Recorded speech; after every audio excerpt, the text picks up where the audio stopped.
Совет ветеранов Сыктывдинского района сегодня побывал с экскурсией в доме поэта Анания Размыслова. Родовое гнездо знаменитого уроженца села Палевицы построено еще в 1919 году, но до сих пор хранит память о поэте и его большой семье. О тех, кто бережет это сокровище, расскажет Евгений Стокас.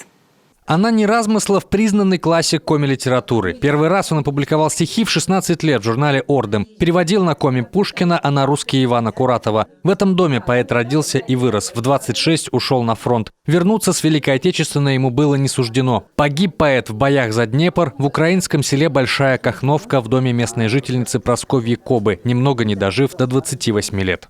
И похоронили его прямо у себя во дворе под яблоней.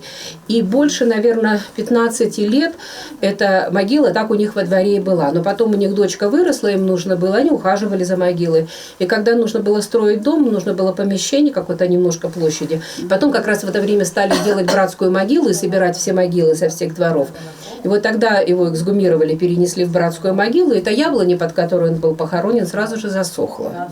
Родственники поэта бережно хранят все, что связано не только с ним, но и со всей семьей Размысловых. Здесь можно найти фотографии нескольких поколений, а мебели, предметы быта из разных эпох, от скамеек и столов до оригинальных деревянных окон.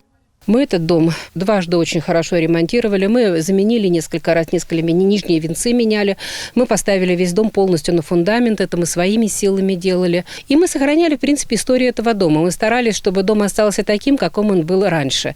Сохранять дом в первозданном виде – дело непростое и недешевое. Районный совет ветеранов решил поддержать благое дело. В прошлом году в районный совет ветеранов пришло трогательное письмо от родной сестры Анания Прокопьевича. Она просила помочь в ремонте этого дома, и как раз шла масштабная кампания по ремонту жилья у участников войны, тружеников тыла, детей войны. Она как раз труженица тыла. И вот было выделено Республиканским советом 150 тысяч на ремонт этого дома. На эти средства провели ремонт внутри и перекрасили облицовку дома. А сегодня ветераны Сыктывдина и серебряные волонтеры приехали с визитом. Дом Анания Размыслова до сих пор полон жизни, чего он так хотел и за что воевал. Одно из самых трогательных стихотворений поэт-фронтовик написал своему брату, тогда еще 10-летнему Мише, в 1942 году.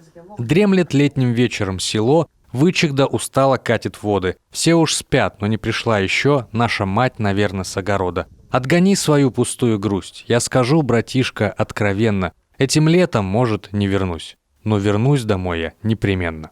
Евгений Стокас, Олег Костромин, Юрган, Палевицы.